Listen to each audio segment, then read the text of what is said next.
Au nom de Dieu, Ar-Rahman, le Clément. Allahumma salli ala Muhammad wa ali Muhammad. Salutations fraternelles à tous. Bienvenue dans le second épisode de cette série qui porte sur cette personnalité mystérieuse et fascinante qu'est Dhul Qarnayn. Aujourd'hui, nous allons voir ensemble, à travers la révélation, pourquoi ce personnage ne peut être qu'une personnalité du futur, présente dans les temps eschatologiques et jouant un rôle crucial lors de la période de la fin des temps.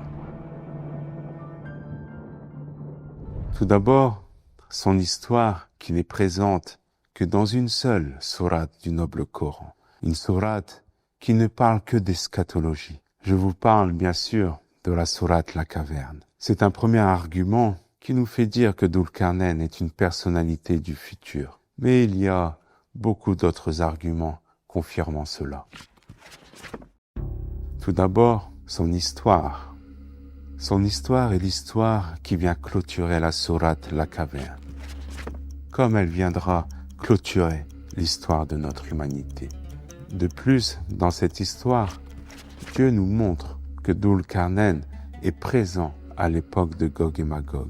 Or, nous savons tous que Gog et Magog sont l'un des signes majeurs de la fin des temps. Par conséquent, il est tout à fait naturel et légitime d'en conclure que Dhul Qarnayn est présent à cette époque. Un autre indice de poids qui vient confirmer cela se trouve dans les circonstances dans lesquelles Dieu a révélé son histoire. Tous les hadiths et les récits historiques sont unanimes à ce propos. Ils nous apprennent que lors des premiers temps de l'islam, les notables Mécois de la tribu des Quraïsh, voyant que le prophète appelait les gens à l'islam et que son message gagnait en influence, voulurent le mettre à l'épreuve. Ils partirent donc consulter des savants juifs, réputés pour leur connaissance des Écritures. Mais surtout, ce que beaucoup omettent de préciser est que ces savants étaient érudits dans un domaine bien particulier, celui de l'eschatologie, celui de la science de la fin des temps. Ainsi, tous leurs questionnements, toutes leurs interrogations, toutes leurs méditations allaient vers la recherche et les signes de l'avènement du Messia, l'homme qui pour eux représente la figure salvatrice de notre humanité. C'est dans cet esprit qu'ils soumirent trois questions bien particulières au messager de Dieu. Trois questions auxquelles seul un envoyé de Dieu pouvait répondre. Trois questions portant sur la fin des temps.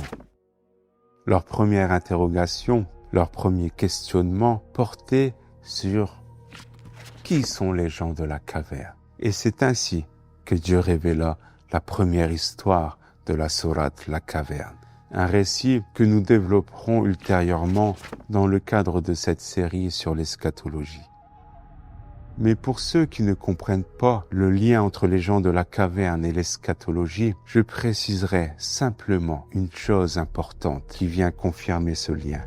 Lorsque Dieu nous dit, au verset 25 et 26 de la sourate La Caverne, وَلَبِثُوا فِي كَهْفِهِمْ 300 سِنِينَ وَازْدَادُوا تِسْعًا. Or ils demeurèrent dans leur caverne 300 ans et en ajoutèrent 9. قُلِ اللَّهُ أَعْلَمُ بِمَا لَبِثُوا. Dis, Dieu sait mieux combien de temps ils demeurèrent là.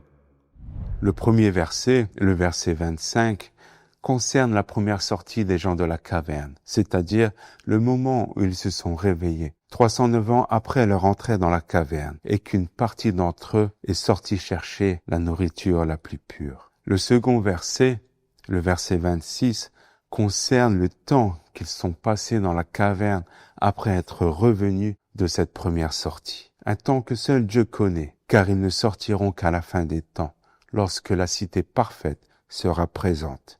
Ce qui est la raison même de leur refuge dans cette caverne.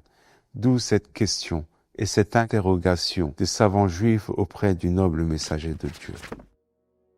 Leur deuxième questionnement concerne l'objet même de cette série. Ils demandent « Qui est Dhul Qarnayn ?» comme le dit le verset 83 de la sourate La Caverne.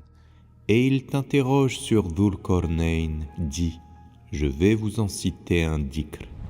Nous voyons à travers leur questionnement la confirmation que Dhul-Qarnayn est une personnalité du futur, car leur interrogation ne peut que porter sur l'eschatologie de fait de la spécificité de ces savants versés dans la science de la fin des temps. Pour information, la troisième question posée au messager de Dieu concerne l'esprit.